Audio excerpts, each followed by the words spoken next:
The Paris Principles for national human rights institutions are the single most important foundational document.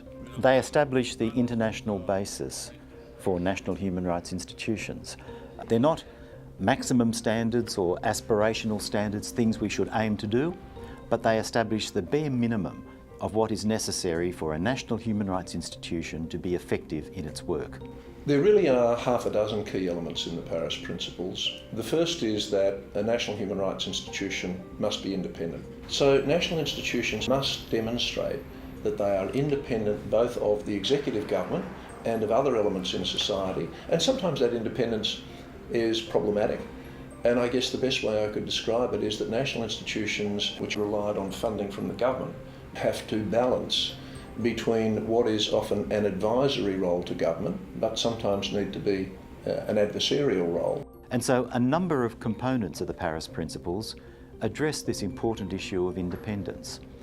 To promote the independence of the institution, it must be established by constitution or a law. It must have independent members. They must be selected according to externally known criteria and an appropriate appointment process that ensures the suitability of those who are appointed.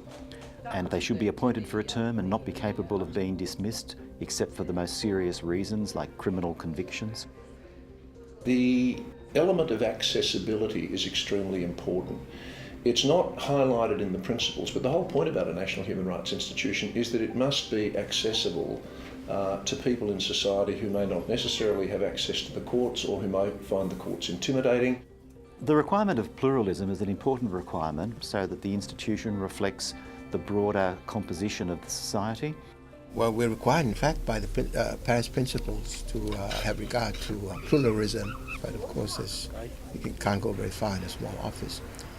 So, but with our National Advisory Council of Human Rights, we have endeavored to meet the need to be pluralistic. We have all sorts of people in there. We've got professionals like doctors, lawyers, people with disabilities. We've got religious community.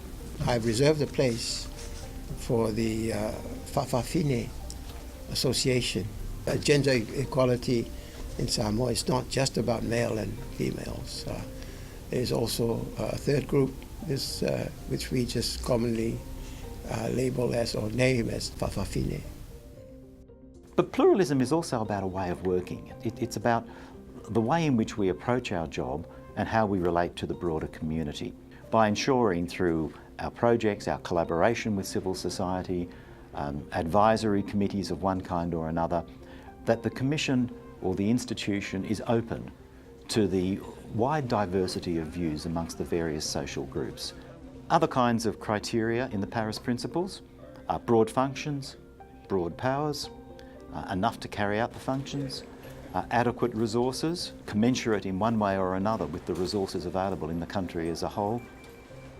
Now, the final point I would make, I guess, goes back to the very essence of the big argument we had in Paris, and that is that national human rights institutions must be able to promote and protect human rights. So I think the Paris Principles are as relevant today as they were almost 25 years ago when they were first developed. And the reason I say that is because they are broad principles. And so it isn't specific and now time dated. And instead what we've done is developed general observations. And they're intended to be an interpretation of the broad principles. The general observations are helpful both for the subcommittee in interpreting the Paris Principles and determining compliance with them. It's also helpful for the national human rights institutions to see what it is we're going to be looking at, and it's also helpful for states because they can see when we say you need to amend the legislation to provide for this, they will then see what is it that needs to be done. They're fairly general in many ways, the Paris Principles. It's up to individual countries to determine appropriately for its own legal system what the most important structure for the Commission might be.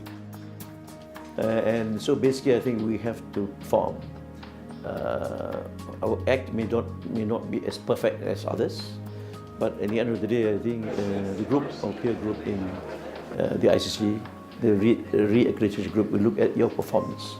But we have to make progress. So this gives us, the sense of challenge and what I call expectation, to deliver.